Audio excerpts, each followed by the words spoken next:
Әстерхан байы Казаннан кәләш эзли, тик ул ялганчылар кармагына эләгә. Революцияга кадәр язылган әсәр хәзердә актуаль.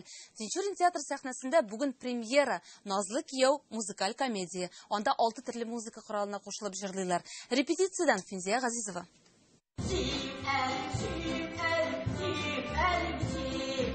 Яшь буйдак егет Рәшит өйләнергә җыена. Әстерхан байының Казаннан кәләш табасы килә. Шәһәрнең бөтен яучылары аякка баса. Акча хисабына бай кияүгә килен эзлиләр. Төп рольдә Илнур Байназаров, аның дебюты. Консерватория тәмамлаган егет үзен драмада сынап карарга булган. Җырлар җиңел, драма өлеше авыррак бирелде ди артист. ПФД дигән әйберне белмәгән идем. Ул, оказывается, менә әйберне аласың икән. Шул әйбер синең кулыңда юк. Юк әйберне бар дип бәйләргә тиешсең.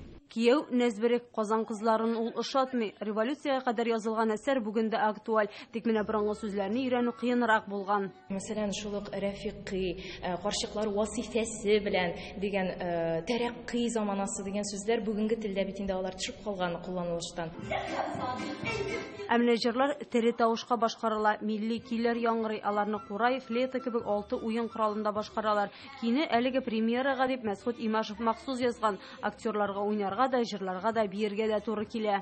Артистның эшки яктан тотрыкланган, нигезләнгән эшки хис кичерешләре белән нигезләнгән булырга тиеш. Әгәр дә комедиядә инде артист эштән эшки хис кичерешләре белән нигезләнмәгән булса, ул инде кылану гына килеп чыга. Бик назлы безнең кияү Рәшидәгә, бик назлы. Тинчурин әсәрен тинчуринлар тиз өйрәнгән. Режиссер Рәшит Сахидуллин хәтта Казанның революцияга кадәрге фотосурәтен дә таба. Әстерхан байы Казан кәләше белән кавышырмы? Сорауга җавапны Тинчурин театрында 3 һәм 4 июньдә табып булачак. Финзия Газизова, Әмир Залишев, Яңа гасыр каналы.